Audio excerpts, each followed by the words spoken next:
Betul. Jika ada anak, mesti ada bapa, ada maknya. Betul lah. Oh, bermakna ada Tuhan bapa, ada Tuhan anak lah. Iyalah. Okey. Bantu, subrek, like dan komen ya teman-teman. Terima kasih. Islam Kristen, Kak. Islam bro. Oke.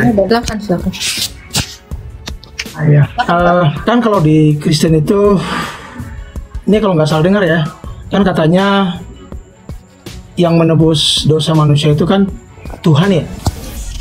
Enggak. Siapa coba? Enggak ada yang nebus dosa.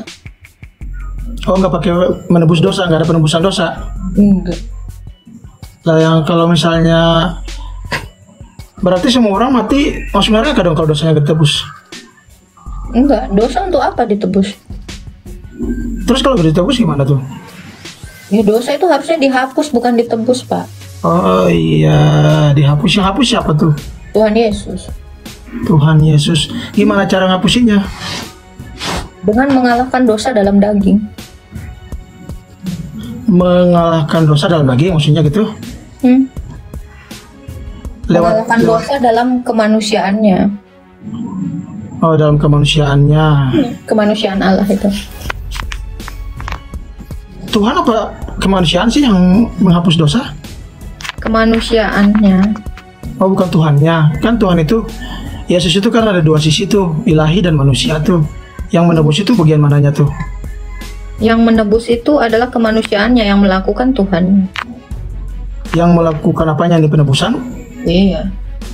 Yang melakukan penebusan adalah Tuhan. Yang menghapus dosa adalah manusia. Gitu. Iya, betul. Berarti ada dua individu nih ya? Satu. Yang satu menebus, yang satu menghapus. Satu pribadi dengan dua hakikat. Oh, kirain yang satu tugasnya yang menebus, yang satu tugasnya menghapus. Tadi Anda aja udah menjawab keilahiannya, kemanusiaannya. Nah, yang saya tanya itu Satu pribadi dengan dua hakikat itu. Anda aja udah tahu membedakan hakikatnya satu tadi. pribadi. Iya. Bukannya tiga pribadi, satu hakikat. Enggak. Yesus itu satu pribadi, yaitu pribadi firman. Kalau Tuhan sendiri berapa pribadi? Satu. Tuhan satu pribadi. Iya lah. Yang mana tuh? Pribadi yang mana tuh? Ya Allah. Lalu Yesus? Yesus itu Allah. Roh Kudus? Allah. Oh, jadi Roh Kudus, Yesus, Allah, itu Allah? Iya lah. Hah? Iya lah. Yesus, Roh Kudus, dan Allah itu Allah. Saya tanya lagi ya. Yesus Allah bukan? Allah. Roh Kudus Allah bukan? Allah. Bapak Allah bukan? Allah. Ada berapa Allah tuh? Satu. Tadi yang Baga tersebut tadi berapa kali itu nyebut Allah? Satu. Kita ulang lagi ya. Seru nih. Yesus Allah bukan? Allah. Satu. Roh Kudus Allah bukan? Allah. Dua. Bapak Allah bukan? Allah. Tiga. Coba ulang lagi kata saya. Satu. Kita coba ya. Ya, coba boleh. Badan marwah manusia bukan? Badan barang manusia. Pikiran marwah manusia bukan? Manusia. Nafasnya marwah manusia bukan? Manusia. Tiga dong. Satu. Loh, ya udah sama kan? Selesai kan? Udah ngerti belum? Udah ngerti belum? Oke, kita ulang lagi ya. Kita ulang lagi ya. Iya, Anda satu individu, nggak apa-apa. Iya. Badan marwah manusia bukan? Satu. Manusia bukan? Manusia. Oke. Nafasnya manusia bukan? Manusia. Ya. Pikirannya manusia bukan? Manusia. Jadi ada berapa manusia? Satu manusia. Ya udah sama. Kita coba dalam bentuk yang lain ya. Kita coba. Yesus ketika di Getsemani Allah bukan? Allah dan manusia. Beda lagi nih. Enak nih, seru nih. Lo kan Yesus memang Allah dan manusia. Tadi bilangnya Allah doang tadi. Lu mana ada bilang? Kamu tanya tadi kan, Yesus itu Allah. Iya. Roh Kudus Allah. Bapak Allah. Ini dulu dong selesain. Bentar. Kalau misalnya Yesus itu Allah, tapi ketika dia di Getsemani Allah dan manusia. Oh, Yesus itu memang Allah sejak kekekalan. Iya, oke. Yesus di Taman Getsemani manusia atau Allah? Allah bukan? Tadi aja kamu udah nanya, yang nebus itu Allahnya atau manusianya? Kau aja tadi udah aku bilang, kau itu aja udah bisa membedakan kodratnya Yesus. Saya bilang tadi satu pribadi dua hakikat. Yang kau tanya kan hakikat. Nanya Allah dengan kemanusiaan, nanya hakikat kan? Kamu nggak nginget apa yang kamu ucapkan dan yang saya ucapkan masalahnya. Makanya kau bingung, muter lagi ngelantur. Tadi kau udah membedain loh. Dengar kan tadi Pak Prof kan? Dia udah membedakannya kan? Kamu tuh dari tadi udah membedakan keilahiannya, kemanusiaannya. Dari tadi saya udah jawab, satu pribadi dua hakikat. Waktu Yesus di Taman Getsemani, ya tetap satu pribadi dengan dua hakikat. Selesai. Harusnya yang menjadi pertanyaanmu adalah, kok bisa Bapa Allah, Yesus Allah, Roh Kudus Allah? Harusnya kamu nanya ini gimana kak? Apa korelasinya dengan tubuh saya? Itu kalau kamu cerdas. Masalahnya kok nggak cerdas. Harusnya kau tanya, kok bisa kak? Bapa Allah, Yesus Allah, Roh Kudus Allah. Saya lagi ngomongin Roh Kudus itu rohnya Allah, Yesus itu firmannya Allah, Bapa itu Allah. Satu pribadi, satu hakikat dengan tiga keberadaan berbeda. Kamu aja nolak dirimu dikatakan tiga. Masa saya nggak boleh nolak Tuhan Allah saya dikatakan tiga? Bisa dong saya nolak. Wong kamu aja nolak kok dikatakan tiga. Gak pinter kamu. Kamu nggak nyimpen. Kamu bisa menjawab tapi kamu nggak nyimpen, nggak mengingat. Sangat disayangkan. Pakai dong memorinya. Kalau saya menggunakan memori saya terus. Jangan di-mute dong. Coba, kenapa kamu masih ngaku satu padahal kamu tiga tadi? Jangan di-mute ya. Kenapa kamu ngaku satu walau padahal kamu tiga? Kenapa kamu ngaku satu padahal kamu tiga? Saya satu loh. Loh, tubuhmu manusia nggak? Manusia. Nafasmu manusia nggak? Rohmu manusia nggak ini? Manusia. Ya, rohnya roh manusia ya. Pikiranmu pikiran manusia nggak? Manusia. Lo ada berapa manusia di sini? Satu. Tiga orang kamu udah sebutkan tadi manusia. Kenapa kamu bisa jadi satu? Bentar. Padahal ada tiga. Roh manusia, tubuh manusia, pikiran manusia. Kenapa kamu masih menganggap dirimu satu? Harusnya kamu bertanya-tanya dong dalam kalbu. Bagaimana kamu menjelaskan tiga dalam satu ini? Saya jawab boleh? Jawablah. Iya. Jawaban saya sama seperti Bang Gata. Bang Gata itu kan satu juga tuh. Nafasnya Bang Gata berapa? Satu, tubuhnya satu. Kamu nggak perlu mengulang. Kamu nggak perlu mengulang yang saya jawab. Bang Gata berapa orang tuh? Berapa manusia? Ini udah sama kayak kamu, tapi ini jangan ditiru. Bang, bisa nggak jangan meniru jawaban saya? Nggak meniru. Ini kan komparasi. Ini bukan komparasi, kamu tanggapin loh. Bapa Allah, Yesus Allah, ya. Roh Kudus Allah. Kenapa? Ya karena Bapa itu, dengar ya.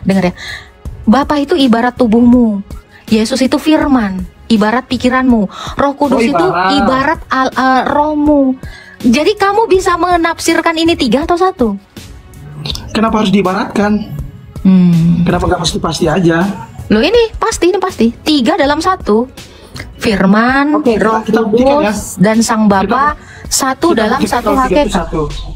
Kita buktikan kalau tiga itu satu, boleh? Tiga dalam satu. Ngerti nggak arti tiga dalam satu? Ya. Ngerti Kita nggak? buktikan ya. Nggak, ngerti dulu dong. Ngerti. Kayak gimana itu? Kayak gimana itu tiga dalam satu? Kopi, air, gula dicampur. Sekarang saya tanya, kopi bisa ngomong nggak bahwa dirinya kopi? Aduh. Nggak bisa, oke? Kopi bisa nggak bergerak sendiri? Nggak bisa. Analogimu salah. Kamu bisa gerak karena ada rohmu, karena ada nafasmu. Coba tengok mayat. Mayat nggak bisa gerak, cuy. Kenapa? Nggak ada rohnya. Kopi yang mau kamu analogikan, kopi itu bahkan nggak bisa ngaku. Hai, aku kopi. Kapan kopi pernah mengaku dirinya kopi? Kopi nggak bisa ngomong. Ya iya. Coba sekarang saya tanya, Allah itu bisa ngomong nggak? Emang tubuhmu bisa ngomong? Lah itu kamu barusan ngomong. Tubuh kamu bisa ngomong tanpa mulut. Nah ini lagi bicara ini. Ini ada pita suara saya yang bergetar. Ini tubuh, ini bagian dari tubuh. Ya, digerakkan karena adanya roh, karena adanya pikiran, makanya keluar kata-kata saya yang menyatakan siapa diri saya. Nih, saya kasih tahu. Makanya saya bilang, kopi santai. Diam dulu. Makanya saya katakan, kopi itu tidak hidup. Karena dia tidak punya roh. Tetapi kenapa kamu hidup? Karena kamu punya roh, punya nafas. Kamu punya pikiran sehingga kamu bisa bicara.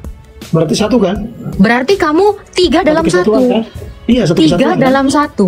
Nah, Iya, Allah satu. kami yang disebut Bapa itu memiliki firman, memiliki roh.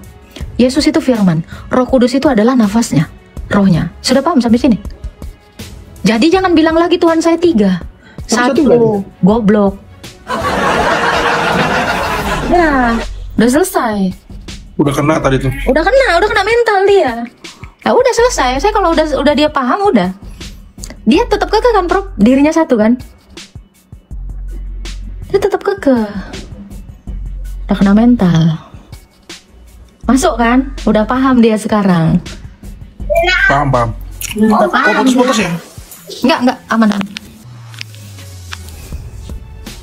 Kita nggak usah berlama-lama sama yang kayak gitu. Karena dia udah paham. Begitu dia paham, turunin. Yang penting dari sini besok dia nggak goblok lagi. Udah saya bilang Pak Bro, saya berupaya gimana pun yang masuk ke room saya ini harus jadi cerdas. Betul. Tapi Pak Bro, yang mau saya ini loh Pak Bro. Makanya tadi dia nolak yang jawab saya. Allah mau bisa nggak memperkenalkan dirinya? Saya penasaran akan itu. Iya, itu selalu nggak kejawab tiap kali lu nanya dari dulu. Iya, nggak bisa. Kenapa kayak kopi yang nggak bisa memperkenalkan dirinya? Makanya tadi saya bilang, kopi itu walaupun dikatakan 3-in-1, kenapa dia tidak bisa memperkenalkan dirinya? Hai, saya kopi. Karena dia nggak punya firman. Oh, dia nggak Itu dia pernah hari ketemu malah menggali kubur sendiri. Makanya analogi 3-in-1 dia itu mau kena sebenarnya ke sana. Dia nggak menyadari, mental dia. Menyala mataku, Bro. Menyala. Menyala bosku. Apa Tahu boleh? dalilnya kan? Boleh saya menanya? Tahu itu tulisan Rasul Paulus. Iya, jangan minum es teh terus. Sekali-sekali minumlah anggur. Baik Nah, untuk tuh. pencernaan tuh. Dengar deh tuh.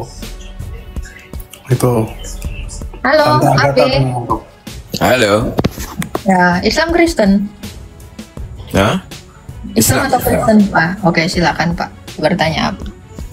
Kenapa harus bingung dulu, ha? Kalau macam Trinity itu macam mana? Macam Mengikut- tu lah. Macam mana? Tuhan Bapa, Tuhan Anak itu macam mana? Tak ada lah. Tuhan Bapa, Tuhan Anak tu tak ada. Nggak ada itu, Bang. Di Alkitab nggak ada tuh Tuhan Bapa, Tuhan Anak tuh nggak ada. Tapi Tak ada lah Pak Cik. tapi yang kata itu Yesus anak Tuhan tu macam Yesus mana? tu anak Allah lah. Bukan anak Tuhan. Anak Allah, Bang. Anak. Bermakna kalau ada anak ada bapa, Pak. Iyalah. Betul tak? Betul. Jika ada anak mesti ada bapa, ada maknya. Betul lah. Oh, bermakna ada Tuhan Bapa, ada Tuhan Anak lah. Iyalah.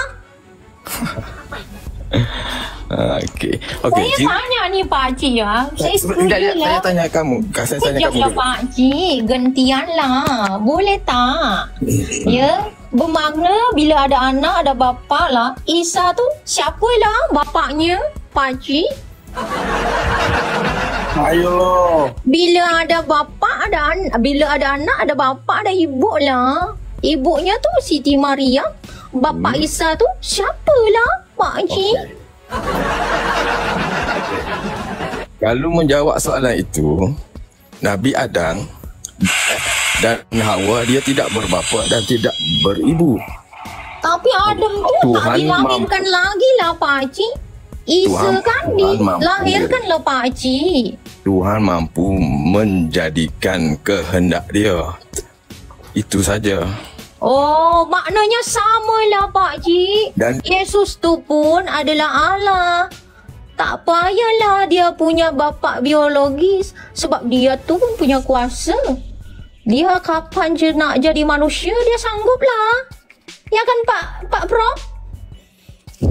Betul. Oh, betul. Macam sama lah. Tak payahlah Tuhan jadi manusia lah. Sebab dia tu puasa pun. Ya tahu. Kak ni ketawa-ketawa dia di bawah dia. Ni Kak ni orang Malaysia lah. Lagi satu soalan. Sila Pak Cik. Ciri-ciri Tuhan itu pada kepercayaan Kristian itu macam mana? punya kuasa lah, tak sekedar ngaku je Tuhan, tapi dia boleh kasih tunjuk kuasanya pada halayak ramai. Itulah ciri-ciri Tuhan tu, Pak Cik. Boleh tak Tuhan menciptakan batu yang besar, sampaikan dia sendiri tak boleh mengangkat dia? Boleh lah Pak Cik. Masalahnya adalah apalah itu batu nak jadi kepala kau kah, dilemparkan ke kepala kau tu batu Pak Cik? Bukan. Oh. Iya. Pak Cik, Pak Cik, saya nak tanya lah Pak Cik. Boleh jadikah Tuhan tu melakukan sesuatu yang tak guna?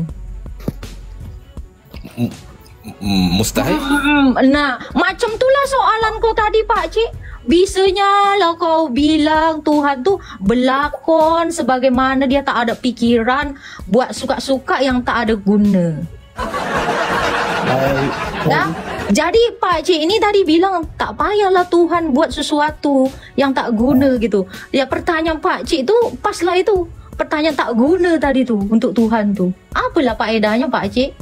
Daripada ya Pak Cik ya, Tuhan tu buat batu yang tak sanggup dia angkat ya Pak Cik ya. Lebih baik Tuhan tu bangkitkan je Nabi Muhammad tu, dah mati pun dia. Lebih faedah tau. Ya, lebih faedah, lebih berguna. Bisalah jadi saksi kepada halayak ramai tu, boleh saksikan tu bahawa Nabi ni tak mati-mati lagi. Ya. Nah, tadi Pak Cik kan katanya soalan apa ciri-ciri Tuhan tu, saya jawab itu Tuhan tu mestilah ada kuasa, tak hanya sekedar ngaku je. Saya boleh tanya satu soalan tak Pak Cik? Allah tu apalah kuasa dia dari semenjak dia utus Muhammad Pak Cik? Satu je kuasa dia Pak Cik. Kuasa dia menjadikan manusia, menjadikan bumi, alam, makhluk. Cuba Pak Cik simak lagi ya. Apalah kuasa Allah tu semenjak dia mengutus Nabi Muhammad tu jadi Nabi Pak Cik. Sebelum ada Muhammad tu manusia tu dah ada Pak Cik. Saya tanya satu soalan ni je. Kuasa Allah waktu dia utus Muhammad ni Pak Cik. Jadi zaman Muhammad ni apalah kuasa Allah tu yang dia pernah tunjukkan tu pada manusia banyak. Adakah? Enggak faham saya. Iya, Allah kau ni kan, tadi kan ciri-ciri Tuhan ni punya kuasa. Kuasa Allah tu sejak dia mengutus Muhammad tu apa Pak Cik? Bolehlah bagi tahu kita 4,500 orang kat sini Pak Cik, dia tu punya kuasa apa? Waktu dia mengutus Nabi Muhammad tu. Tuhan ini dia kodim, tak ada awal dan tak ada akhir. Banyak pun itu kuasa mujizat apalah yang dia lakukan. Yang kamu tengok ni di sekeliling kamu ini adalah sebelum dia ngutus Muhammad pun ni Pak Cik, Tuhannya bangsa Israel pun dah berlakon bahawa dia tulah yang ciptakan langit dan bumi ni. Bukan itu bukan soalan itu Pak Cik. Yang saya tanya, apalah kuasanya Allah ini di zamannya Muhammad ni Pak Cik? Tak payahlah cerita kodim kuasa itu. Allah di zaman Nabi Muhammad. Ya. Macam tu. Kuasa. Tak ada ke? Sulitnya mati. Soalan ni macam pelik ya Pak Cik ya? Ya Pak Bro, pelik kali dia nak cari tahu kuasa Tuhan ni. Apa boleh jadi? Bila mana saya tanya ya Pak Prof ya, kejap ya. Apalah kuasa Tuhan Yesus Pak Cik Prof? Banyak, mengampuni dosa, membangkitkan orang mati, menyembuhkan orang sakit, mengusir setan, berjalan di atas air, naik ke surga. Ada tak kuasa si Allah di atas air itu? Kau jelaskan je Pak Haji. Apalah kuasa Tuhan kau ni? Tuhan Allah, dia tidak bertempat. Dia tidak. Macam pelik kali kau nyari kuasanya Tuhan kau ni Pak Haji. Macam tak ada ke? Iya ke? Menyembuhkan mata orang tidak bertempat, dia tidak di atas dan dia tidak di bawah. Dia pelik kali lah soalan ni macamnya ya Pak Prof ya. Macam tak tahulah dia ni jawabnya ni. Satu kuasa je pun tak boleh dia jawab. Bila manalah kita percaya macam ni Pak Cik. Mestilah kita sial lah ni Pak Cik Prop. Susah Tahu dia bisa apa pun.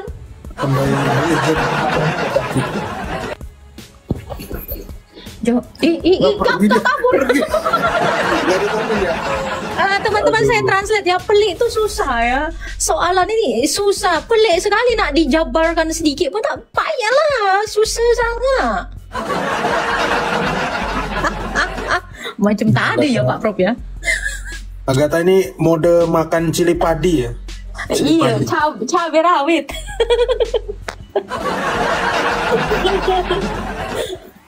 Pertanyaan Donditan tuh kan pernah ya Pak Cik ya, Pak Cik Prof ya. Bisa nggak Tuhan menciptakan batu yang sangat besar kali sampai dia nggak bisa ngangkat? Yang ditampol sama si ini kan, si siapa tuh yang ateis? Agnostik. Coki. Itu tadi aku tanya, boleh tak Tuhan tuh boleh punya kuasa, terus kuasanya itu buat sesuatu yang tak faedah? Tak boleh lah, kata dia jawab. Itulah pertanyaannya tuh. Bisa ke? Masuk ke situ?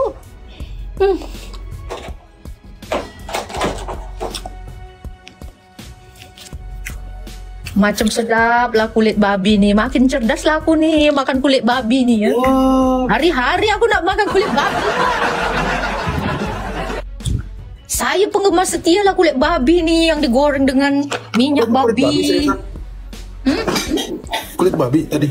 Iya, kulit babi lah ini Pak Prof lah. Sedapnya sangat-sangat nih kulit babi nih. Wih. Bila mana kalian nak cerdas macam saya nih, jumlah makanlah kulit babi banyak-banyak.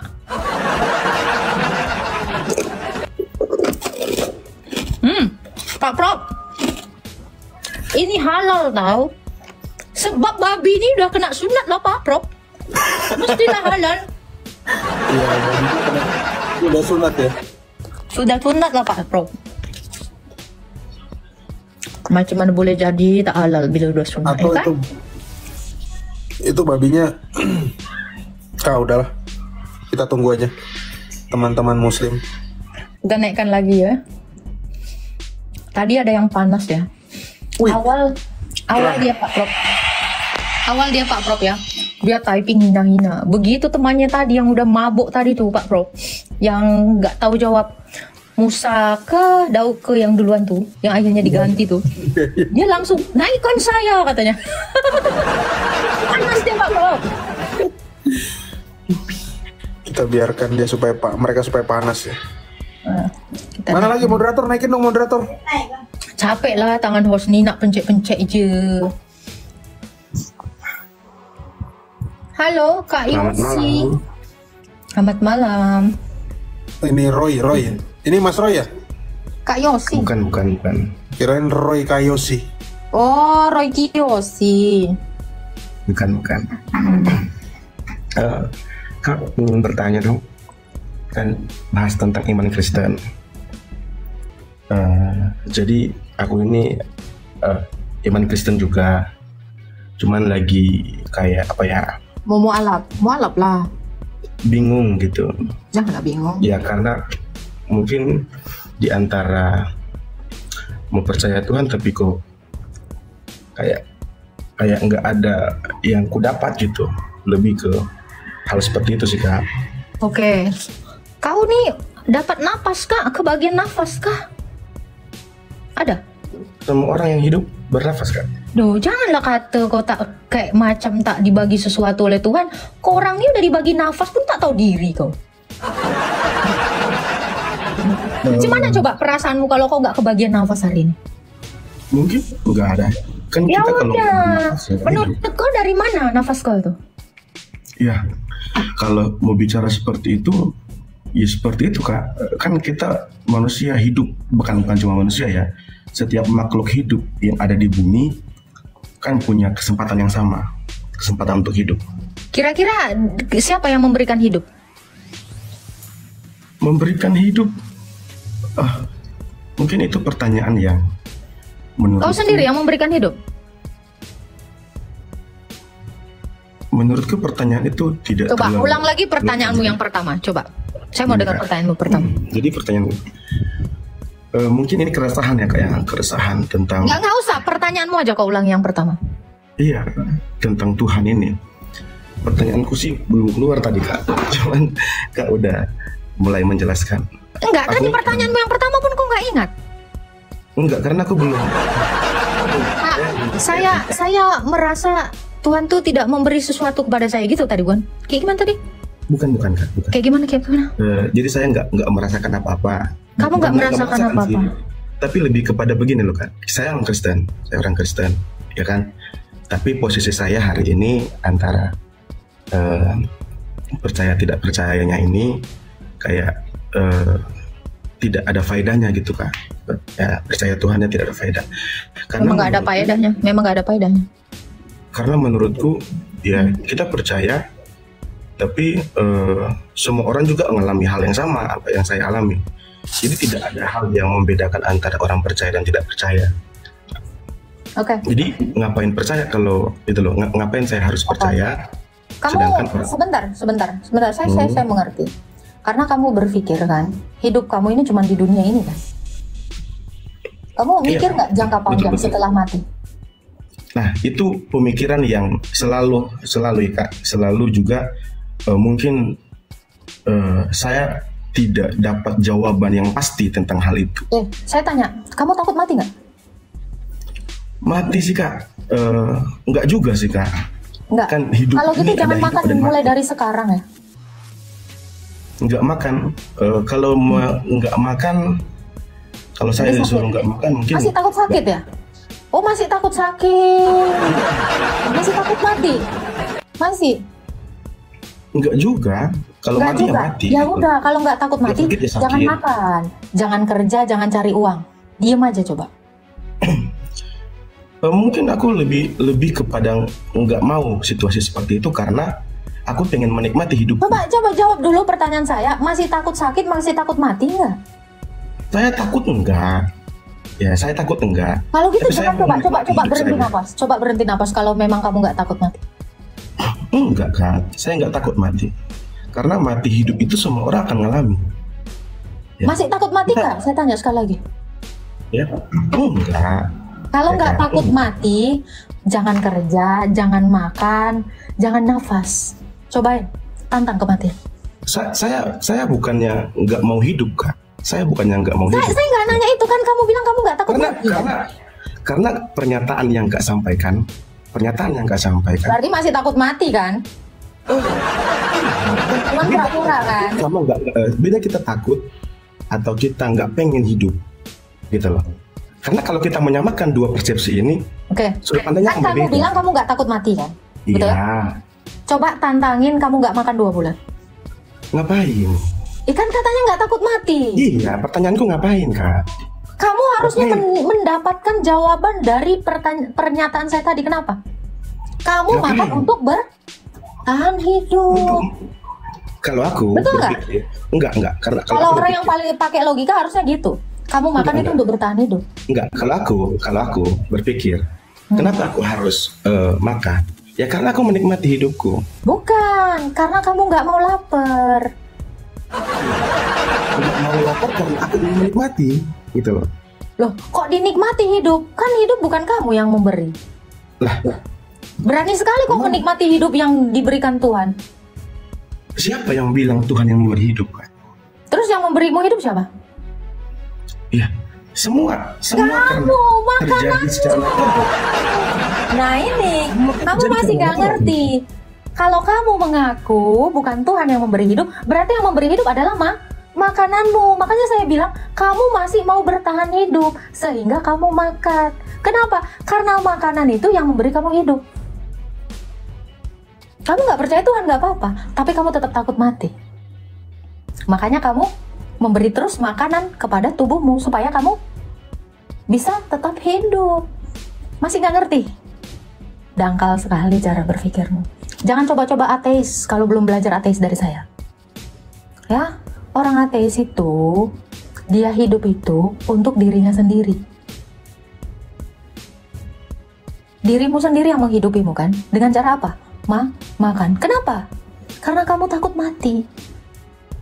Kan saya bilang, kalau kamu tidak takut mati, harusnya kamu cobain gak usah makan. Karena yang memberi hidup itu adalah makanan. Kamu mempertahankan hidup kan dengan cara makan, bukan menikmati. Itu hanya pengalihan kata. Seolah-olah menikmati, padahal bertahan hidup. Semua manusia itu pasti berbohong, terutama kamu. Jadi kalau kamu mengatakan saya nggak takut mati, tantangin dong,